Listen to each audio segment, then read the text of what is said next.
Hello दोस्तों, स्वागत है आप सभी लोगों का राजस्थान एकेडमी पर। मैं प्रवीण सिंह आप सभी लोगों के साथ में, जैसा कि आप सभी लोग जानते हैं, लगातार रीट लेवल 2 के लिए मैथमेटिक्स की क्लासेस लेकर के आ रहा हूं और आप सभी लोग इन क्लासेस को लगातार देख रहे हैं। आप सभी लोगों ने इन क्लासेस को प्यार दिया, इसके लिए आप सभी लोगों का बहुत बहुत धन्यवाद। साथ ही साथ आपको बताना चाहूंगा कि हमने फर्स्ट यूनिट जो है उसे कंप्लीट कर दिया है। सेकेंड यूनिट जो है हमारी, वो अब बाद में अपन पढ़ने वाले थे और थर्ड यूनिट जो है उसको अपन स्टार्ट कर चुके हैं। थर्ड यूनिट के अंतर्गत हमने सबसे पहला जो हमारा टॉपिक है, जो कि आपका कौन सा टॉपिक है, तो आपका टॉपिक है रेखा तथा कोण, रेखाखंड, सरल एवं वक्र रेखाएं और कोणों के प्रकार। ये अपन पढ़ चुके हैं, ये अपना टॉपिक हो गया है। इसके पीवाईक्यूज भी मैंने आप लोगों को करवा दिए हैं। अब अपन आज पढ़ने जा रहे हैं समतलीय आकृतियों के बारे में, जिसके अंदर अपन पढ़ेंगे त्रिभुज के बारे में, त्रिभुजों की सर्वांग क्षमता के बारे में, चतुर्भुज के बारे में और वृत्त और फिर बहुभुज के बारे में अपन बात करेंगे। ठीक है, तो चलिए आज का टॉपिक अपन शुरू करते हैं त्रिभुज के साथ में। और जो एक पीवाईक्यू है अपना समांतर चतुर्भुज से रिलेटेड, वो भी अपन बाद में करेंगे। ठीक है, जब आप एक बार ये टॉपिक जो अभी चल रहा है आज त्रिभुज वाला, उसको पढ़ने के बाद आपसे वो क्वेश्चन हो जाएगा जो अपन ने कल छोड़ दिया था, यानी लास्ट क्लास में। चलिए हेडिंग डालेंगे त्रिभुज। क्या हेडिंग डालेंगे? त्रिभुज। त्रिभुज का मतलब है ट्रायंगल। क्लियर? चलिए, तो त्रिभुज यानी कि ट्रायंगल के बारे में अपन बात करते हैं। तो ट्रायंगल क्या होता है? बेसिकली हमारे पास में कोई भी तीन असहरेखीय, यानी कि हमारे पास कोई भी तीन ऐसे बिंदु ले लेंगे जो एक लाइन के ऊपर नहीं हो, एक ही लाइन के ऊपर नहीं होने चाहिए, तीनों बिंदु अलग अलग होने चाहिए। और उन तीनों बिंदुओं को जब हम मिलाते हैं, तो मिलाने से जो एक बंद आकृति हमें मिलती है, उस बंद आकृति को ही त्रिभुज कहा जाता है। जैसे कि देख लीजिए, मान लो एक ये बिंदु लिया अपन ने, एक अपन ने यहां पर बिंदु लिया और एक अपन ने यहां पर बिंदु लिया। ठीक है, और इन तीनों बिंदुओं को अपन ने क्या करा? मिला दिया। ठीक, कैसे मिलाया? तो देखो, यहां से यहां आ गए, फिर इसको भी इससे मिला दिया और इसको इससे मिला दिया। तीनों बिंदु मिल चुके हैं। तो ये जो तीनों बिंदुओं के मिलने से आकृति बनी है, इसी आकृति को अपन क्या कहते हैं? त्रिभुज कहते हैं। यानी तीन भुजाओं वाली आकृति त्रिभुज कहलाती है। और इंग्लिश में इसे कहते हैं ट्रायंगल। ट्रायंगल का मतलब है तीन कोण। तो देखो, यहां पर एक कोण ये बना, एक कोण ये बना और एक कोण ये बना। तो यहां पर ये पहला, ये दूसरा और ये तीसरा, जो ये तीन कोण बने हैं, इन इसी वजह से इसका इंग्लिश में नाम है ट्राइएंगल। और हिंदी में इसका नाम देखें तो त्रिभुज, क्योंकि हिंदी में जो नाम दिया गया वो भुजाओं के अनुसार है, तो त्रिभुज। क्लियर? चलिए, मुझे उम्मीद है कि आप लोग जो है ट्रायंगल की डेफिनेशन या बेसिक जानकारी समझ गए होंगे। आप इसको जरूर से नोट डाउन करें और ये अपने दिमाग में रखें कि तीन बिंदुओं से, वो भी तीनों बिंदु असरेखीय होने चाहिए। असरेखीय का मतलब है तीनों अलग अलग होने चाहिए, एक लाइन पर नहीं होने चाहिए। अब आप इसकी डेफिनेशन लिख लीजिए। तीन तीन असहरेख असरेख असरेखीय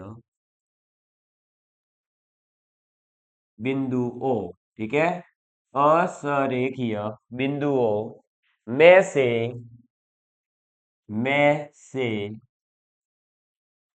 दो दो, क्या? दो दो को मिलाने को मिलाने दो दो को मिलाने से से बने, दो दो को मिलाने से बने तीन रेखाखंडों, तीन रेखा खंडों, तीन रेखाखंडों के सम्मिलन, तीन रेखाखंडों के सम्मिलन से बनी से बनी बंद आकृति, से बनी बंद आकृति को को त्रिभुज कहते हैं। ठीक है, तो त्रिभुज किसको कहते हैं? तीन असरेखीय बिंदुओं में से दो दो को मिलाने से बने तीन रेखाखंडों के सम्मिलन से बनी बंद आकृति को त्रिभुज कहते हैं। ठीक है, चलिए इसी के आगे लिखेंगे तीन बिंदुओं को, तीन बिंदुओं को, तीन बिंदुओं को जिन्हें मिलाने से, जिन्हें मिलाने से, जिन्हें मिलाने से एक त्रिभुज बनता है, एक त्रिभुज बनता है, एक त्रिभुज बनता है। त्रिभुज के, त्रिभुज के, त्रिभुज के, त्रिभुज के शीर्ष, त्रिभुज के शीर्ष बिंदु या शीर्ष बिंदु या शीर्ष, ठीक है, शीर्ष बिंदु या शीर्ष, जिसे अपन इंग्लिश में कहेंगे वर्टेक्सेस। ठीक है, क्या कहेंगे? वर्टाइसेस कहते हैं। तो ये भी आपको ध्यान रखना है कि यहाँ पर जो ये तीन बिंदु है, जिनका आप अपन नामकरण भी कर देते हैं साथ के साथ, मान लो ये है ए, ये है बी, ये है सी, तो ये जो ए बी और सी है, ये इसके क्या कहलाएंगे? शीर्ष। ठीक है, ए बी और सी, ये इसके वर्टाइसेस कहलाएंगे, शीर्ष कहलाएंगे। समझ में आ गई बात? चलिए, तो इसको थोड़ा सा अपन नीचे करते हैं, लिखिए अच्छे से, इसको नोट डाउन कर लीजिए कि त्रिभुज यानी तीन असरेखीय बिंदुओं में से दो दो को मिलाने से बना रेखाखंड, और रेखाखंडों को मिलाया तब बन गया त्रिभुज। त्रिभुज के जो तीनों बिंदु थे उनको शीर्ष यानी वर्टाइसेस कहते हैं। और इसी के साथ में आगे लिखेंगे अब, त्रिभुज के जो ये तीन रेखाखंड थे, इन रेखाखंडों को भुजा कहते हैं। क्या कहते हैं? भुजा कहते हैं। तो लिखेंगे त्रिभुज, त्रिभुज के तीन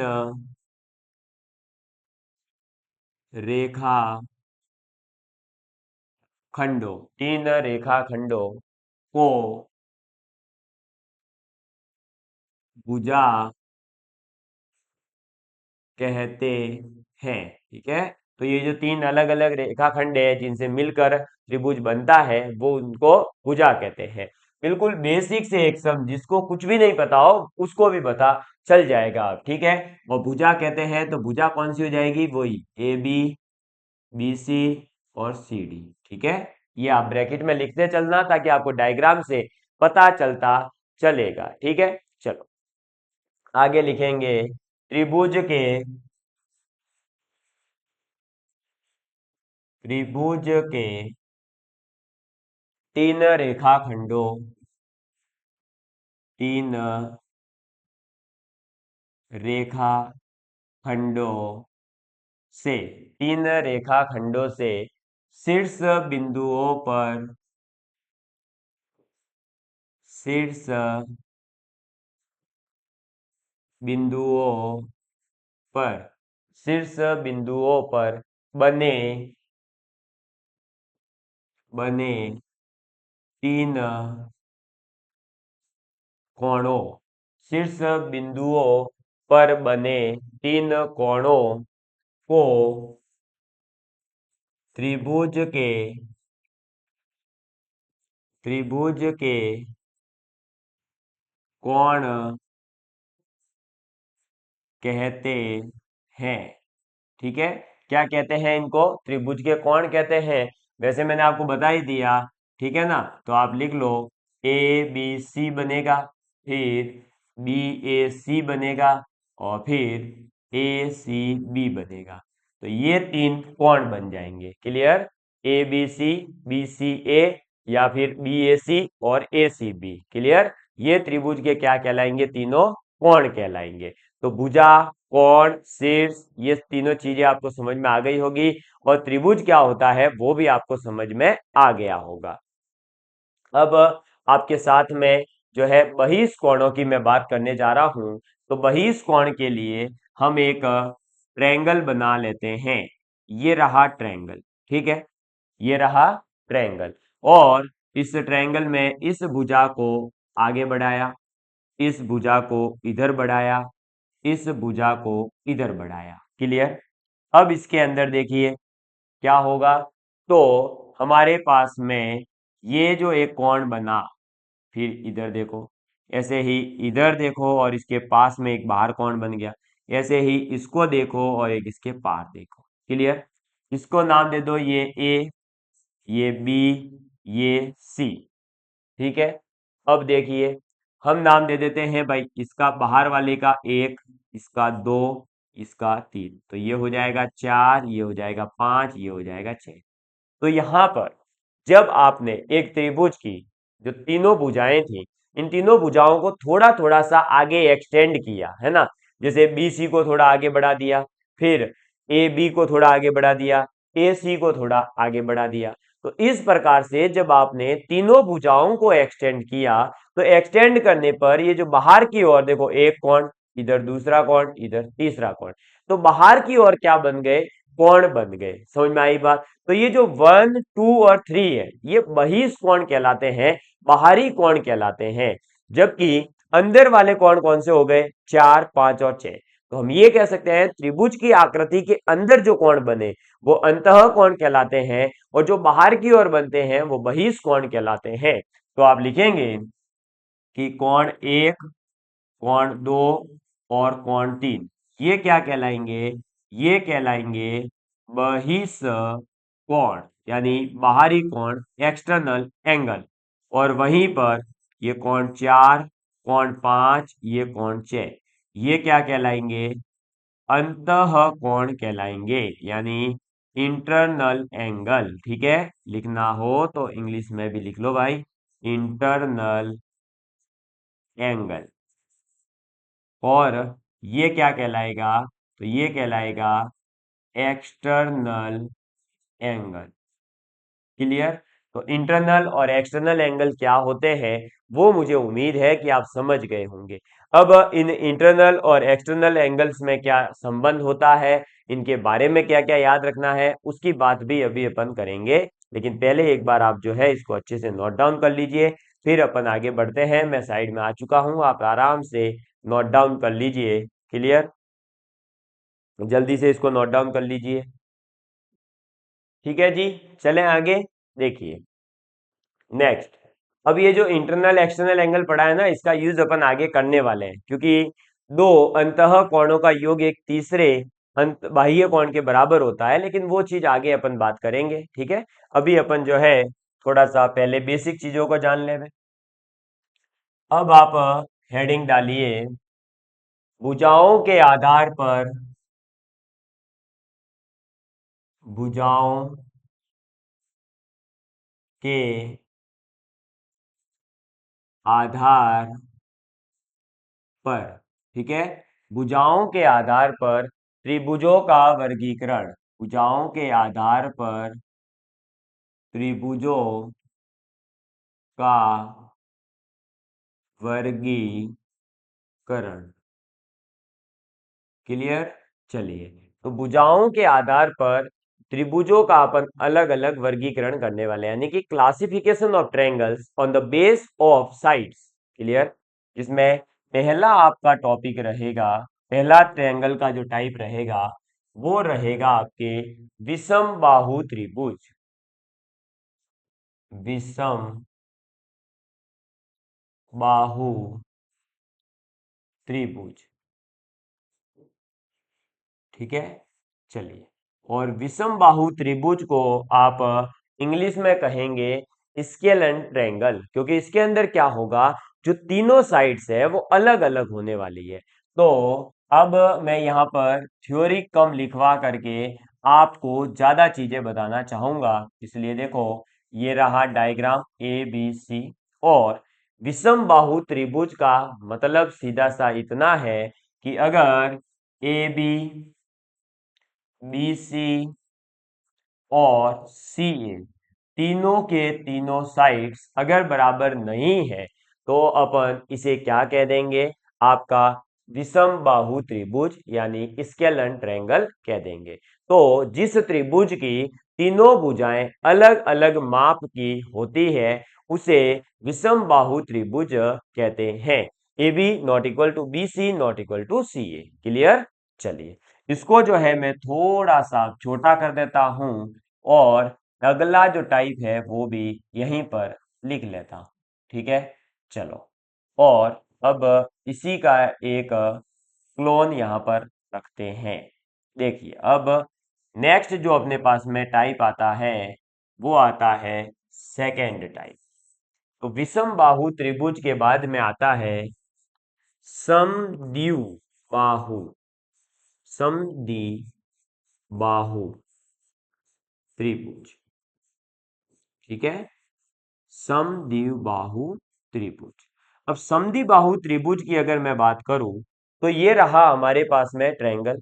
अब समद्विबाहु देखो, विषम बाहु मतलब सभी भुजाएं बाहु यानी सभी बाहु जो है विषम है। ठीक है, और यहां पर समद्विबाहु यानी सम यानी समान, द्वि यानी दो और बाहु यानी भुजा, समान दो भुजाएं। तो इसमें क्या होगा, समद्विबाहु त्रिभुज के अंदर कोई भी दो भुजा, जैसे ए बी बराबर या तो BC होगा लेकिन तीसरी भुजा जो है बराबर नहीं होगी, या फिर क्या होगा आपका, हो सकता है AB और BC बराबर नहीं हो लेकिन BC और CA बराबर हो, या फिर इसके अलावा पॉसिबिलिटी नहीं है भाई, दो भुजाएं बराबर तो रखनी ही पड़ेगी। और इसे इंग्लिश में कहा जाता है आइसोस्केलन ट्रायंगल। क्या कहा जाता है, आइसोस्केलन ट्रायंगल कहा जाता है। तो यदि किसी त्रिभुज की दो भुजाएं समान माप की हो तो उसे समद्विबाहु त्रिभुज कहते हैं। समझ में आ गई बात? तो विषम बाहु यानी तीनों भुजाएं समान नहीं होगी, समद्विबाहु यानी दो भुजाएं समान नहीं होगी। ठीक, चलो लिख लीजिए इसको।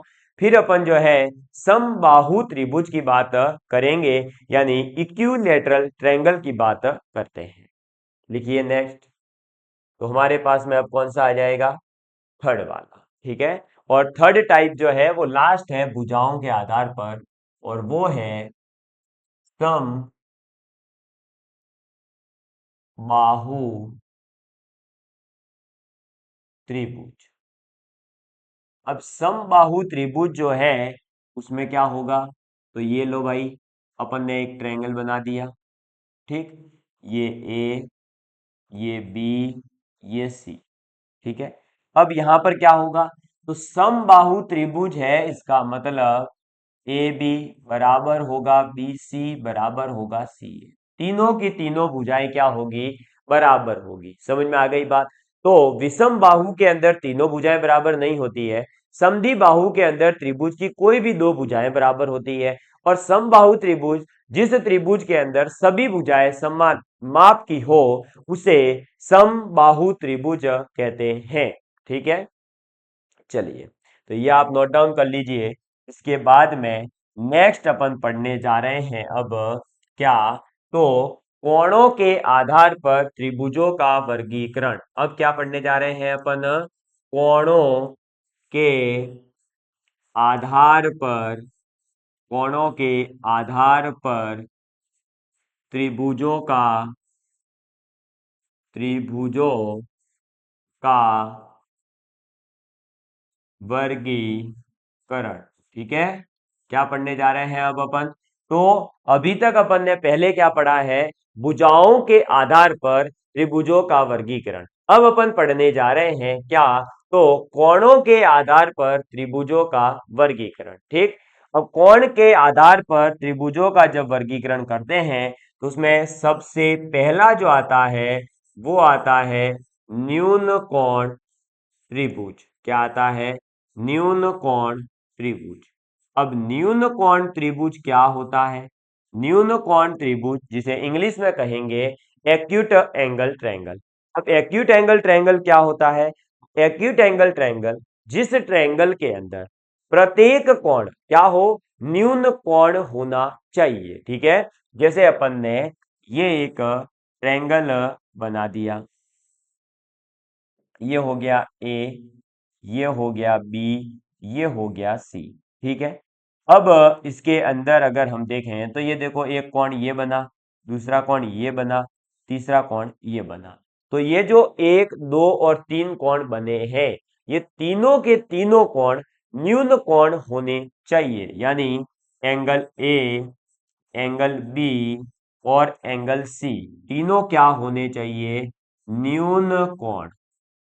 न्यून कोण का मतलब है एक्यूट एंगल। क्या? Acute angle.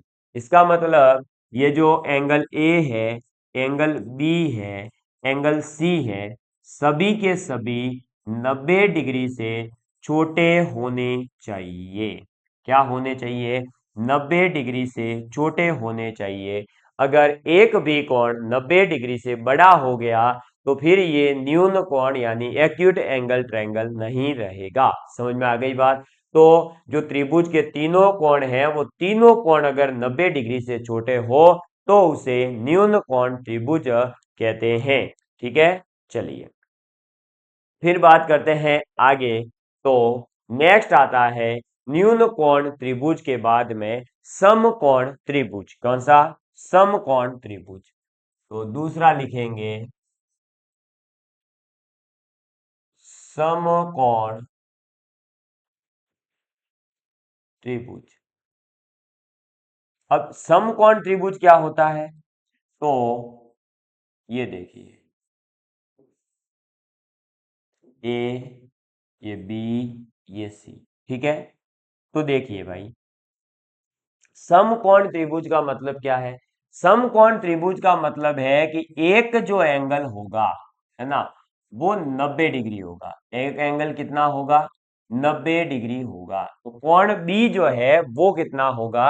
90 डिग्री, 90 डिग्री होगा। क्लियर? और जो ये दोनों बेचारे ए और सी बचे, ये ऑब्वियस सी बात है कि ए और सी दोनों के दोनों 90 डिग्री से कम होंगे, क्योंकि त्रिभुज के तीनों कोणों का योग तो अल्टीमेटली कितना करना पड़ेगा भाई? 180 ही करना पड़ेगा, उससे ज्यादा नहीं हो सकता। ठीक है, तो समकोण त्रिभुज में क्या होता है? एक कोण 90 डिग्री होता है, दो कुछ भी हो सकते हैं। ठीक है, वो भी हालांकि न्यून कोण ही होंगे, छोटे ही होंगे। फिर तीसरे की बात करें तो वो आता है अधिक कोण त्रिभुज, ऑब्ट्यूज एंगल ट्रायंगल। ठीक है, अधिक कोण त्रिभुज। अब ऑब्ट्यूज एंगल ट्रायंगल क्या होता है? तो देखिए भाई, ये रहा हमारे पास में एक ट्रायंगल इस प्रकार का, नाम दे दिया ए, ये बी, ये सी। तो ये जो एंगल होगा एक, वो मोर देन क्या होगा? 90 डिग्री होगा। ठीक है, इसके बाद अपन अभी लिख लेंगे। तो ये आपको ध्यान रखना है कि अगर एक एंगल भी 90 डिग्री से ज्यादा हो जाए, जैसे कि इस डायग्राम के अंदर देखो बी वाला एंगल जो है वो 90 से ज्यादा है, तो अगर एक भी एंगल किसी ट्रायंगल में 90 से अधिक है तो फिर उसे कहेंगे अधिक कोण त्रिभुज। तो देखिए, पहला हमने पढ़ा कौन सा? न्यून कोण त्रिभुज। सबसे पहले तो भुजाओं के आधार पर, है ना। चलो एक बार रिकैप करते हैं, आप मेरे साथ में बोलेंगे। त्रिभुज क्या होता है? तो कोई भी तीन असरेखीय बिंदु ले लेंगे, उन तीनों बिंदुओं को मिलाने पर बंध जो आकृति हमें प्राप्त होती है उसे त्रिभुज कहते हैं। त्रिभुज के अंदर जो ये तीनों बिंदु होते हैं, इसमें प्रत्येक दो बिंदु को मिलाने से प्राप्त होने वाला एक रेखाखंड भुजा कहलाता है त्रिभुज का, और जो बिंदु है वो शीर्ष कहलाते हैं। और दो रेखाखंडों से बनने वाला जो आपका आकृति है वो कहलाएगा कोण। क्लियर? तो कोण, शीर्ष और भुजा और त्रिभुज क्या है वो क्लियर हो गया। फिर हमने बात करी कि जो आपके भुजाओं के आधार पर त्रिभुज के प्रकार हैं वो कितने हैं? 3। विषम बाहु त्रिभुज जिसमें एक भी भुजा आपस में बराबर नहीं होगी, समद्विबाहु त्रिभुज जिसमें दो भुजाएं आपस में बराबर होगी, समबाहु त्रिभुज जिसमें तीनों भुजाएं आपस में बराबर होगी। ठीक है, इसके बाद में कोणों के आधार पर त्रिभुजों का प्रकार। तो कोण के आधार पर त्रिभुजों के प्रकार की बात करें तो पहला आ जाता है हमारे पास में न्यून कोण त्रिभुज। न्यून कोण त्रिभुज यानी acute angle triangle. Acute angle triangle का मतलब है जिस त्रिभुज के अंदर प्रत्येक कोण 90 डिग्री से छोटा हो। ठीक है, ये हो गया आपका कौन सा? न्यून कोण त्रिभुज। समकोण त्रिभुज, जिस त्रिभुज के अंदर एक कोण का मान 90 डिग्री होगा वह समकोण त्रिभुज कहलाएगा। अधिक कोण त्रिभुज, जिस त्रिभुज के अंदर एक कोण का मान 90 डिग्री से अधिक हो गया वह अधिक कोण त्रिभुज कहलाता है। ठीक है, तो इसी के साथ त्रिभुजों के भुजाओं के आधार पर और कोण के आधार पर प्रकार कंप्लीट हुए। अब इससे आगे की जो चीजें हैं वो अपन अगली क्लास में डिस्कस करेंगे ताकि आपको अच्छे से छोटे छोटे लेक्चर्स के माध्यम से समझ में आ सके, है ना।